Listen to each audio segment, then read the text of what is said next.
ಮಾಧ್ಯಮದ ಸ್ನೇಹಿತರಿಗೆಲ್ಲ ಸ್ವಾಗತ. ಸ್ನೇಹಿತರೆ, ಇವತ್ತು ರಾಜ್ಯದಲ್ಲಿ ನಮ್ಮ ರಾಜಕೀಯ ಪಕ್ಷಗಳಿಂದ ನಡೀತಾ ಇರತಕ್ಕಂಥ ಹಲವು ವಿದ್ಯಮಾನಗಳನ್ನು ತಮ್ಮ ಜೊತೆ ಪ್ರಸ್ತಾಪ ಮಾಡೋದಕ್ಕೋಸ್ಕರ ತಮ್ಮನ್ನು ಆಹ್ವಾನ ಮಾಡಿದ್ದೀವಿ. ತಾವೆಲ್ಲರೂ ಬಂದಿದ್ದೀರ, ತಮಗೆ ಸ್ವಾಗತ. ಎರಡು ಯಾತ್ರೆಗಳು ನಡೀತಾ ಇದ್ದಾವೆ. ಒಂದು ಪಾದಯಾತ್ರೆ, ಒಂದು ಜನಾಂದೋಲನ. BJP ಮತ್ತು JDSನ ಪಾದಯಾತ್ರೆ, ಕಾಂಗ್ರೆಸ್ ಪಕ್ಷದ ಜನಾಂದೋಲನ.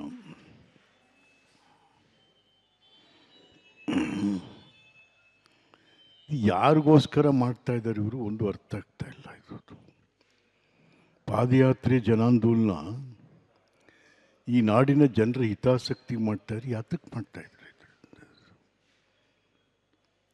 ಮತ್ತು ಈ ಸಂದರ್ಭದಲ್ಲಿ ಪರಸ್ಪರ ದೋಷಾರೋಪಣೆಗಳು, ಬೈಗುಳಗಳು, ಪ್ರಚಾರೋಪಗಳು ನಡೀತಾ ಇದ್ದಾವೆ. ಮಾತಾಡುವಂಥ ಸಂದರ್ಭದಲ್ಲಿ ತಾವು ಇಡೀ ಕನ್ನಡ ಭಾಷೆಯನ್ನೇ ಹೊಲಸು ಮಾಡ್ತಾ ಇದ್ದೀರ. ನಿಮ್ಮ ಭಾಷಾ ಪ್ರಯೋಗ ಚೆ ಏಯ್ ಬಿಸ್ತೀನಿ, ಓಹೋ ನಿಂದು ಬಿಸ್ತೀನಿ, ಏನದೆ ನೋಡ್ಕೊಳ್ಳೋಕ್ಕೆ. ಏನ್ರಿ ಇದು? ಈ ರಾಜ್ಯದಲ್ಲಿ ಮುಖ್ಯಮಂತ್ರಿಗಳಾಗಿದ್ದವರು, ಉಪಮುಖ್ಯಮಂತ್ರಿಗಳಾಗಿರೋರು, ಮಂತ್ರಿಗಳಾಗಿರೋರು ಈ ಮಟ್ಟಿಗೆ ಕನ್ನಡ ಭಾಷಾ ಪ್ರಯೋಗ, ಭಾಷೆಯನ್ನು ಕೊಲ್ತಾ ಇದ್ದೀರಿ. ಚೆಲುವ ಕನ್ನಡ ನಾಡಿನ ಚೆಲುವ ಭಾಷೆ ಇದನ್ನು ಈ ರೀತಿಯಾಗಿ ಛೇ ಛೇ ಛೇ ಛೇ ಛೇ ಛೇ ಛೇ ಏನಪ್ಪ, ಹೀಗಾದ್ರೆ ಹೇಗೆ ಇದು ಕತೆ? ಹೀಗಾದ್ರೆ ಹೇಗೆ? ನಮ್ಮ ಕನ್ನಡ ಚಳುವಳಿಯವರು ಎಲ್ಲ ಸುಮ್ಮನೆ ಕೂತವ್ರೆ. ಎಲ್ಲದಕ್ಕೂ ಎಗರು ಬೀಳ್ತೀವಿ ನಾವು. ಕನ್ನಡ ಚಳುವಳಿಯವರು ಕನ್ನಡ ಭಾಷೆಯ ಕೊಲೆ ಆಗ್ತಾಯಿದ್ರು. ಆದರೂ ಎಲ್ಲಿ? ಮೈಸೂರಿನ ಸಾಂಸ್ಕೃತಿಕ ನಗರಿಯವರು. ಕನ್ನಡ ಭಾಷೆಯ ಸೊಗಸು, ಚೆಲುವು, ಕಸ್ತೂರಿ ಕನ್ನಡ ಏನಾಗ್ತಾ ಇದೆ ಇವತ್ತು? ಏನು ಅನಿಸಲ್ವ ಯಾರಿಗೂ ಕನ್ನಡಿಗರಿಗೆ? ಭಾಷೆ ಈ ರೀತಿ ಮರ್ಡರ್ ಆಗ್ತಾ ಇದೆಯಲ್ಲ. ದಯವಿಟ್ಟು ಇದನ್ನು ನೋಡಬೇಕು. ಭಾಷೆ, ಸಂಸ್ಕೃತಿ, ಸಂಸ್ಕಾರಗಳು ಇಲ್ದಂಗೆ ಆಗ್ತಾ ಇದ್ದಾವೆ. ಹಾಗಾಗಿ ದಯವಿಟ್ಟು ಕನ್ನಡ ಚಳುವಳಿಗಳು ಮತ್ತು ನಮ್ಮ ಚಿಂತಕರು, ಕನ್ನಡದ ಚಿಂತಕರು, ಅವರೆಲ್ಲೋ ಮರೆಯಾಗಿ ಹೋಗ್ಬಿಟ್ರು. ಅವರು ಚಿಂತಕರು ಕೂಡ ಏನಾಗಿದ್ದಾರೆ ಅಂದರೆ, ಈ ಸಾಹಿತಿಗಳು, ಚಿಂತಕರೆಲ್ಲ ಈ ಸರ್ಕಾರದ ಫಲಾನುಭವಿಗಳವರೆಲ್ಲ. ಅವ್ರು ಯಾರು ಮಾತಾಡಲ್ಲ ಯಾವುದು. ಅವರು ಸುಮ್ಮನೆ ಅವ್ರ ಪಾಡ್ಗವರೇ ಮಾತಾಡ್ಕೋತಾರೆ, ಮನೆ ಕತ್ತಾರೆ ಅಷ್ಟೇ. ಛೇ ಇದು ಯಾವ ಕಾಲದಲ್ಲಿ ಇದು ಆಗಲಿಲ್ಲ. ಈ ಥರ ಸೆಟದು ನಿಲ್ತಕ್ಕಂಥ ಭಾಷೆಯ ಬಗ್ಗೆ, ಸಂಸ್ಕೃತಿಯ ಬಗ್ಗೆ, ಸರ್ಕಾರದ ನಡವಳಿಕೆಗಳ ಬಗ್ಗೆ ಸೆಟದು ನಿಲ್ತಕ್ಕಂಥ ಧೈರ್ಯ ಯಾಕೆ ಕನ್ನಡಿಗರು ನಾವು ಕಳ್ಕೊತಾ ಇದ್ದೀವಿ? ಯಾಕೆ ಕಳ್ಕೊತಾ ಇದ್ದೀವಿ? ಹಾಗಾಗಿ ಮೂರೂ ಪಕ್ಷದ ನಾಯಕರುಗಳು ಮೂರೂ ಬಿಟ್ಟವರಂತ ಆಡ್ತಾ ಇದ್ದಾರೆ. BJP, JDS, ಕಾಂಗ್ರೆಸ್ ಮೂರೂ ಪಕ್ಷಗಳು ಮೂರೂ ಬಿಟ್ಟವರಂತ ಆಡ್ತಾ ಇದ್ದೀರಿ. ಇಲ್ಲಿ ಯಾಕೆ? ಏನಂತಾರೆ ನಿಮ್ಮನ್ನು ಜನ ಇವತ್ತು? ಏನಂತಾರೆ ನಿಮ್ಮ ಜನ? ಪರಸ್ಪರ ಏಕವಚನದಲ್ಲಿ ಸಂಬೋಧನೆ ಮಾಡ್ಕೋತಾ ಇದ್ದಾರೆ. ಬಹುಶಃ ಏಕವಚನದ ರೂಬಾರಿಯೇ ನಮ್ಮ ಸಿದ್ದರಾಮಯ್ಯ. ಏಕವಚನದಲ್ಲಿ ಮಾತಾಡೋ ಶುರು ಮಾಡಿದವರೇ ಈ ಸಿದ್ದರಾಮಯ್ಯ. ಅದು. ಹಾಗಾಗಿ ನಿಜಕ್ಕೂ ಅಸಹ್ಯ ಇವತ್ತು. ಕನ್ನಡ ಭಾಷೆಯ ಮೇಲೆ ಅತ್ಯಾಚಾರ ಆಗ್ತಾಯಿದೆ ಇವತ್ತು. ಪರಸ್ಪರರು ಒಬ್ರಿಗೊಬ್ರು ಏನೇನು ನಿಮಗೆ ಅರ್ಥ ಆಗ್ತಾ ಇಲ್ಲ. ನಾವು ಕಂಡ ಜನರೆದುರು ಬೆತ್ತಲಾಗ್ತಾ ಇದ್ದೀರಾ. ಮೂರೂ ಪಕ್ಷದ ನಾಯಕರು ಜನರೆದುರು ಬೆತ್ತಲಾಗ್ತಾ ಇದ್ದಾರೆ. ಆಯಿತಾ? ಹಾಗಾಗಿ ನಿಮ್ಗೆ ಯಾರು ಹೇಳೋರು ಕೇಳೋರು ಇಲ್ವೇ? ಅವ್ರು ಬಿಡಿ, ವೋಟರ್ ಕೂಡ ಹೇಳೋಕ್ಕಾಗಲ್ಲ. ಯಾಕೆಂದರೆ ಕಾಸು ಕೊಟ್ಟು ತಗೊಂಡು ವೋಟ್ ಹಾಕಿರೋರೆಲ್ಲ ಪಾಪ ಹೆಚ್ಚು ಕಡಿಮೆ. ಅವರು ಯಾರು ನಿಮ್ಗೆ ಹೇಳೋಕ್ಕಾಗ್ತಾಯಿಲ್ಲ. ನಿಮಗೆ ಅವರು ಯಾರು ಹೇಳೋಕ್ಕಾಗ್ತಾಯಿಲ್ಲ. ನಿಮಗೆ ಸಾರ್ವಜನಿಕರ ಹಿತಾಸಕ್ತಿಗಿಂತ ನಿಮ್ಮ ಕೌಟುಂಬಿಕ ಹಿತಾಸಕ್ತಿಯೇ ದೊಡ್ಡದಾಗೋಯ್ತು ಈಗ ನಿಮಗೆ. ಸಾರ್ವಜನಿಕರ ಹಿತಾಸಕ್ತಿಗಿಂತ ನಿಮ್ಮ ಕೌಟುಂಬಿಕ ಹಿತಾಸಕ್ತಿ ಜಾಸ್ತಿ ಆಗುತ್ತೆ. ನೀವ್ಯಾರು ಕೂಡ ನಾಡನ್ನು ದೂರದೃಷ್ಟಿಯಲ್ಲಿ ಇಟ್ಕೊಂಡು ಅದರ ಅಭಿವೃದ್ಧಿ ಬಗ್ಗೆ ಆಗ್ತಾ ಇಲ್ಲ. ನಾವು ನೀವೆಲ್ಲ ನಮ್ಮ ಮಕ್ಕಳ ಭವಿಷ್ಯದ ಬಗ್ಗೆ, ನಮ್ಮ ಮಕ್ಕಳ ಭವಿಷ್ಯದ ಬಗ್ಗೆ ನಿಜ. ದೇವರಾಜರ ಸಂತ ಪುಣ್ಯಾತ್ಮ ನಮ್ಮಂಥವ್ರನ್ನೆಲ್ಲ ತಂದರು.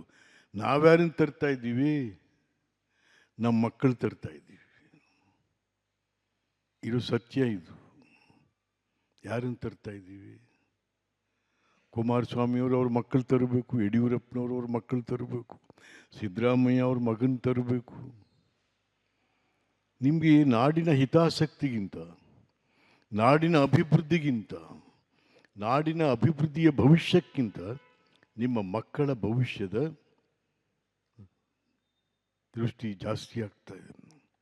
ಹಾಗಾಗಿ ಒಂಥರ ಗೇಲಿ ಗೇಲಿ ಕನ್ನಡ ನಾಡಿನಲ್ಲಿ ಗೇಲಿ. ಅಪ್ಪ ಎಂತೆಂಥವ್ರಿ ಕನ್ನಡ ನಾಡಿನಲ್ಲಿ. ವಿಧಾನಸೌಧ ನಿರ್ಮಾತೃ ಕೆಂಗಲ್ ಹನುಮಂತಯ್ಯನವರು, ಅವ್ರ ಹೆಸರೇ ಒಂಥರ ಪುಳುಕಿತ ನಮಗೆ. ವೀರೇಂದ್ರ ಪಾಟೀಲ್ರು, ರಾಮಕೃಷ್ಣ ಹೆಗಡೆಯವರು, ದೇವರಾಜ್ ಅರಸ್, ಎಸ್.ಎಂ. ಕೃಷ್ಣ, ದೇವೇಗೌಡರು, ಯಾರೇ? ಅಯ್ಯೋ ರಾಮ ರಾಮ ರಾಮ. ಥೋ ಥೂ ಥೂ ಥೂ ಥೂ. ಆಮೇಲೆ ಒಬ್ಬೊಬ್ಬರು ನನ್ನ ಕೆಲಸ ಮಾಡಿ ಹೋಗಿದ್ದಾರೆ ರೀ. ಒಬ್ಬೊಬ್ಬರು ನನ್ನ ಕೆಲಸ ಮಾಡಿ ಹೋಗಿದ್ದಾರೆ ಇಲ್ಲಿ. ಅದು ಇವತ್ತು ಯಾರಿಗೂ ಸ್ವಾಭಿಮಾನನೇ ಇಲ್ಲ ರೀ ಕತೆ. ಮೊನ್ನೆ ನಾನು ಯೂಟ್ಯೂಬ್ನಲ್ಲಿ ನೋಡ್ತಾ ಇರ್ಬೇಕಾದ್ರೆ ಒಂದು ಸ್ಟೋರಿ ನೋಡಿದೆ. ಅದು ಯೂಟ್ಯೂಬ್ನಲ್ಲಿ ರಾಜ ಬರ್ತಾ ಇರ್ತಾನೆ, ರೈತ ಒಬ್ಬ ಕಾಲು ಚಾಚ್ಕೊಂಡು ಮಲಗಿರ್ತಾನೆ. ರಾಜ ನಿಲ್ಲಿಸ್ತಾನೆ, ಮೇಲೆ ಕೇಳಪ್ಪ ಅಂತಾನೆ. ಎದ್ದು ಕೂತ್ಕೋತಾನೆ ರೈತ. ಏನು ಸ್ವಾಮಿ, ನಾನು ಮಹಾರಾಜ ಅಂತ ಗೊತ್ತಿಲ್ಲ. ಗೊತ್ತು, ನೀವು ಮಹಾರಾಜರು. ನಾನು ಬಂದರೂ ಕಾಲು ಚಾಚ್ಕೊಂಡೆ ಕೂತಿದ್ದೀನಿ. ಅಯ್ಯೋ, ನಾನು ಕಾಲು ಚಾಚಿದ್ದೀನಿ ಸ್ವಾಮಿ, ಕೈ ಚಾಚಿಲ್ಲ ನಾನು ಅಂತಾನೆ. ಏನ್ರಿ ಇದು? ಅದು ಆ ಥರದ್ದು ಹೇಳಕ್ಕೆ ಯಾರಿಗ್ರಿ ಧೈರ್ಯ ಇದೆ ಇವತ್ತು? ಒಬ್ಬೊಬ್ಬರ ಆಸ್ತಿ ಎಲ್ಲಿಗ್ರಿ ಇದು ಕತೆ? ಅಯ್ಯೋ ದೇವ, ಹೋಗ್ಲಿ, ಯಾರಿಗಾರು ಒಂದು 10 ರೂಪಾಯಿ ಕೊಡ್ತೀರಾ ನೀವು? ಇಷ್ಟೆಲ್ಲ ಲೂಟಿ ಮಾಡ್ತವ್ರು. ನಿಮಗಿಂತ ಯಾರು ಎಂತನ ಇದ್ನಲ್ರಿ ಒಬ್ಬ ನಮ್ಮ ಶಿವಮೊಗ್ಗದ ಕಡೆನಲ್ಲಿ, ಎಂಥ ರಾಮ, ನಿಮಗಿಂತ ಕನ್ನೇಶ್ವರ ರಾಮ ಪರವಾಗಿಲ್ಲನ್ರಿ. ಬ್ರಿಟಿಷರ ಕಾಲದಲ್ಲಿ ಕನ್ನೇಶ್ವರ ರಾಮ ಶಿವಮೊಗ್ಗ ಚಿತ್ರದುರ್ಗದ ಕಡೆಯಲ್ಲಿ ಅವನು ಲೂಟಿ ಮಾಡಿ ಬಡವ್ರಿಗೆ ಹಂಚ್ತಾ ಇದ್ದ. ಬಡವ್ರ ಮನೆ ಮದುವೆ ಅದು ಇದು ಎಲ್ಲ ಮಾಡಿಸ್ತಾ ಇದ್ದ ಅವನು. ನೀವು ಯಾರಿವತ್ತು ನಮಗೆ ಐಕಾನ್ ಯಾರು ಮದುವೆಗೆ? ಎಂಥವನ್ನ ಮೊನ್ನೆ ಮಾಡಿದ್ನಲ್ಲ 5,000 ಕೋಟಿ ಮದುವೆ. ಅವನ ನಮಗೆ ಐಕಾನ್. ನಮ್ಮ ಯುವಕರಿಗೆ ಐಕಾನ್ ದರ್ಶನನ. ದರ್ಶನ್ ನಮ್ಮ ಯುವಕರಿಗೆ ಐಕಾನ್. 5,000 ಕೋಟಿ ಮದುವೆ ಮಾಡಿದವನು ನಮಗೆ ಐಕಾನ್. ಅಯ್ಯೋ ಅಯ್ಯೋ ಅಯ್ಯೋ ರಾಮ. ಅವನ ಪಾಪ ಕನ್ನೇಶ್ವರಾಮ ದೋಚ್ತಾ ಇದ್ದ, ದೋಚಿ ಹಂಚ್ತಾ ಇದ್ದ ಬಡವರಿಗೆ. ಅಗತ್ಯಕ್ಕಿಂತ ಹೆಚ್ಚು ಬೇಡ ಸಂಪತ್ತು ಅಂತ ಯಾರಿದ್ದೀನಿ? ಎಲ್ಲಿ ಸಾಯ್ತಿರ್ರಿ ತಗೊಂಡೋಗಿ ಈ ದುಡ್ಡು ಕಾಸು ಎಲ್ಲನೂ? ಅಯ್ಯೋ ದೇವ, ಛೇ ಛೇ ಛೇ ಛೇ ಛೇ ಛೇ ಛೇ ಛೇ. ನೋ ನೋ, ಎನ್ಕ್ವೈರಿ ಮಾಡ್ತಾ ಇದ್ದೀವಿ ಅಂತ ಹೇಳಿ ಯಾವುದನ್ನ ಮೂಡನ ಎನ್ಕ್ವೈರಿ ಮಾಡ್ತಾ ಇದ್ವಿ. ಈ ಯಾತ್ರೆ ಮೇಲೆ ನಡೀತಾ ಇದೆ. ಮೂಡಾದ ಮೇಲೆ ನಡೀತಾ ಇದೆ ಪಾದಯಾತ್ರೆ. ಪಾಪ ತಾವೆಲ್ಲ ಬಂದಿದ್ರಿ.